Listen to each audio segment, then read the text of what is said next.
tata cara beribadah di Gereja Bethel Indonesia Purwodadi. Jemaat yang datang menggunakan kendaraan pribadi diharapkan untuk memarkirkan kendaraan di tempat yang sudah disediakan.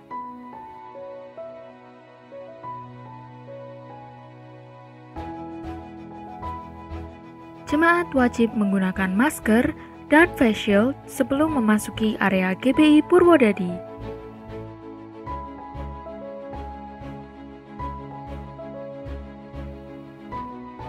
Selanjutnya, jemaat wajib mencuci tangan 6 langkah menggunakan alat cuci tangan tanpa sentuh.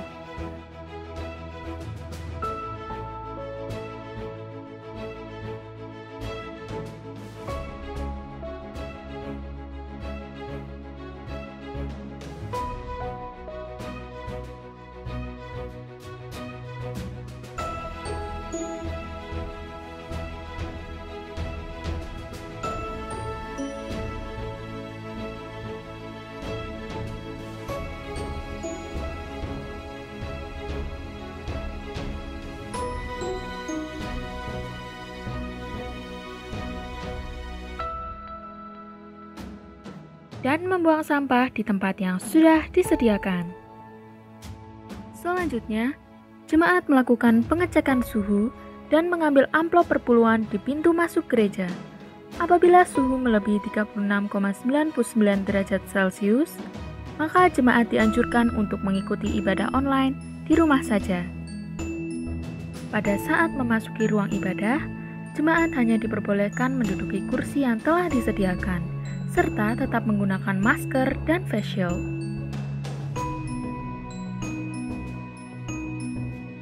Seusai beribadah, jemaat dapat keluar dari ruang ibadah melalui pintu utama secara bergantian dan tidak meninggalkan barang atau sampah di ruang ibadah.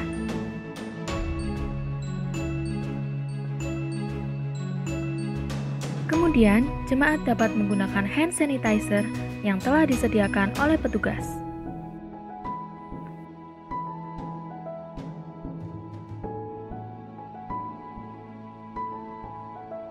Jemaat dapat memberikan persembahan di tempat yang telah disediakan di pintu utama. Jemaat tidak perlu menggunakan amplop untuk persembahan selain persembahan perpuluhan. Selamat beribadah, Tuhan Yesus memberkati. Shalom Bapak Ibu Saudara terkasih, mari bersama kita datang di hadapan Tuhan dalam doa. Mari kita berdoa. Bapa yang baik, Tuhan yang luar biasa, kami mengucap syukur untuk hari yang indah ini Tuhan beri. Hari yang luar biasa, Tuhan sediakan pertolongan demi pertolongan. Tuhan sediakan rahmat-Mu yang baru. Tuhan berikan tuntunan dan pimpinan-Mu. Terima kasih Bapa untuk hari yang luar biasa Tuhan beri saat ini. Kami boleh menikmati dan melihat kebesaran-Mu dalam kehidupan kami. Bapa, pagi hari ini kami datang di hadapan-Mu, membawa syukur, membawa pujian, membawa penyembahan kami di hadapan Tuhan. Biarlah Engkau tahirkan kami, tahirkan hidup kami, melayakkan kami lebih lagi menghampiri tata kemuliaan-Mu, menikmati hadirat Tuhan ada atas hidup kami.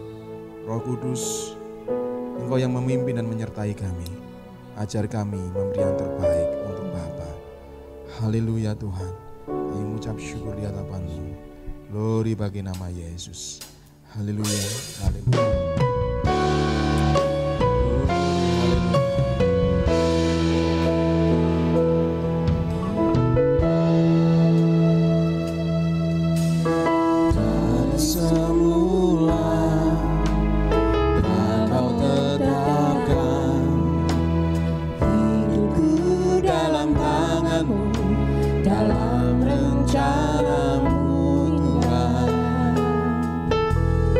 Rencana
kami percaya semua baik karena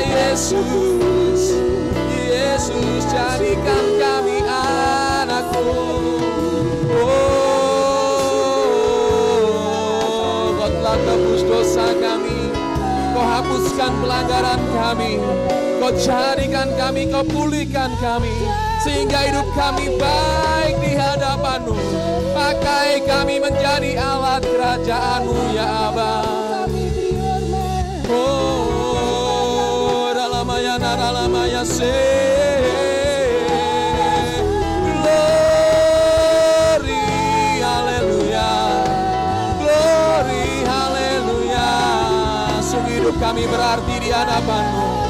Sungguh jalan hidup kami indah di dalam rancangan dan rencana-Mu Bapa. Glory, haleluya. Dalam ya segenanalamu. Hidapaya takasegena maralama ya senanalamu. Haleluya. Haleluya. Glory, haleluya. Haleluya. Hidup kami berarti di dalam hadapan-Mu ya Allah. Kau jadikan semua baik Tuhan. Biarlah hidup kami berbuah bagi kemuliaan-Mu ya Allah. Biarlah hidup kami menjadi tanda-tanda ajaib bagi dunia ini, bahwa kami menyembah Allah yang hidup, Allah yang berkuasa. Biarlah mujizat dimanapun kami berada dinyatakan untuk kemuliaan-Mu Bapa. Jiwa-jiwa dimenangkan bagi Engkau Tuhan. Pakai kami Bapa. Ajar kami, tuntun kami, pimpin kami. Ulurkan tangan-Mu ya Allah. Glory, haleluya. Haleluya Yesus. Haleluya Yesus. Haleluya.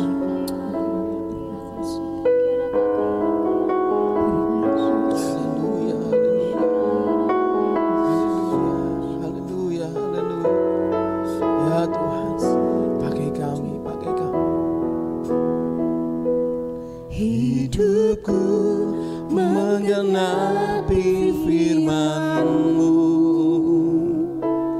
tanda mujizat sertai tiap langkahku. Kau bersamaku di dalam, jadi bukti kebesaran-Mu.